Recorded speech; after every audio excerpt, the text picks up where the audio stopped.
ప్రస్తుత కాలంలో చాలా మంది ఇంట్లో ఫుడ్ కంటే బయట దొరికే ఆహారానికి ఎక్కువ అలవాటు పడుతున్నారు. ఇంట్లో తల్లిదండ్రులు సరదాగా వారికి బయట తినిపించడం వల్ల వారికి అది అలవాటుగా మారిపోయింది. దీంతో నిత్యం బయట తిండి తినాలని మారం చేస్తూ ఉంటారు. ఈ కాలం పిల్లలు ఎక్కువగా నూడిల్స్, పాస్తా తినాలని పట్టుబడుతున్నారు. తల్లిదండ్రులు సైతం ఈ పదార్థాలు రుచిగా ఉండడంతో వాటికి పిల్లలకి ఇవ్వడానికి ఇష్టపడుతున్నారు. అయితే ఇవి తినడం వల్ల ఎలాంటి నష్టాలు జరుగుతాయో తెలిస్తే మరోసారి వాటి జోలికి వెళ్లకుండా ఉంటారు. మార్కెట్లో అందుబాటులో రుచిగా ఉండే నూడిల్స్, పాస్తా తినడం వల్ల పిల్లలకు లాభాల కంటే నష్టాలే ఎక్కువ. ఇవి పూర్తిగా మైదాతో తయారు చేయడం వల్ల అనేక ఆరోగ్య సమస్యలు వచ్చే అవకాశం ఉంటుంది.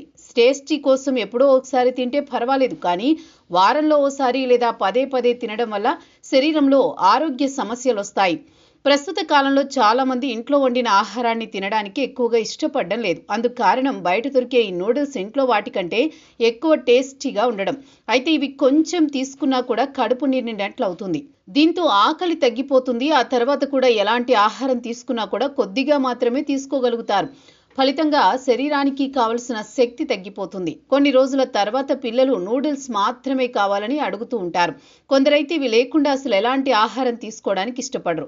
వీటిలో మసాలా ఎక్కువగా ఉండడంతో పిల్లల కడుపులో ఉష్ణోగ్రత పెరిగి దీంతో హైపర్ యాక్టివిటీ పెరిగిపోతుంది. కోపం ఎక్కువగా ఉండి నిద్ర తగ్గుతుంది. అందువల్ల ఈ రెండు ఆహార పదార్థాలు దాదాపు ఇవ్వకుండా ఉండడమే మంచిది.